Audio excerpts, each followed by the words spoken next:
இன்றைக்கி வந்து பார்த்திங்கன்னா லஞ்ச் பாக்ஸ்லாம் இன்றைக்கி நான் என்ன செய்ய போகிறேன்னு பார்த்தீங்கன்னா சில்லி இட்லி தாங்க செய்ய போகிறோம். அதுக்கு வந்து பார்த்திங்கன்னா 2 நாட்டு தக்காளி பழம், ஒரு பெரிய வெங்காயம், இஞ்சி பூண்டு இதை ஒரு மிக்சியில் சேர்த்து நம்ம நைஸாக அரைச்சி எடுத்து வச்சுக்கலாம். அதுக்கப்புறம் வந்து பார்த்திங்கன்னா கடாயில் வந்து எண்ணெய் ஊற்றுனதுக்கப்புறம் அரைச்சி வச்சுருந்த விழுதையும் எடுத்து போட்டு அது 2 ஸ்பூன் மிளகாய் பொடி, மல்லிப்பொடி, மஞ்சப்பொடி, உப்பு சேர்த்து நல்லா மிக்ஸ் பண்ணிக்கிட்டு ஒரு 5 நிமிஷம் மட்டும் செம்மில் வச்சு நல்லா கிண்டிக்கலாங்க. அதுக்கப்புறம் நான் இட்லி ஊற்றி வச்சுட்டேன். ஒரு 10 நிமிஷம் வந்தால் போதும், இட்லி ரெடி ஆகிடும். அதுக்கப்புறம் வந்து பார்த்திங்கன்னா சாப்பிட்றதுக்கு வந்து காலம்புற சாப்பிட்றதுக்கு வந்து பப்பாளி பழத்தை தான் நேற்று வாங்கிட்டு வந்திருந்தாங்க.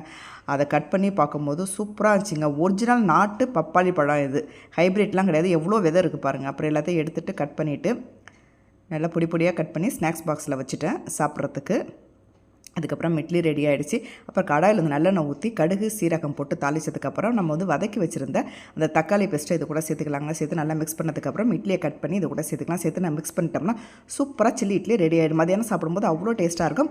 அதுக்கப்புறம் வந்து பார்த்திங்கன்னா டிஃபன் பாக்ஸில் எடுத்து வச்சுட்டேன். சாப்பிட்றதுக்கு ஒரு ஸ்பூனும் வச்சாச்சு. இப்போ சூப்பரான லஞ்ச் பாக்ஸ் ரெடி ஆகிடுச்சு. ஸ்நாக்ஸ் வந்து பார்த்திங்கன்னா பப்பாளி பழம் தான் வச்சுருக்கேன். இன்றைக்கி அருமையான லஞ்ச் பாக்ஸ் ரெடி.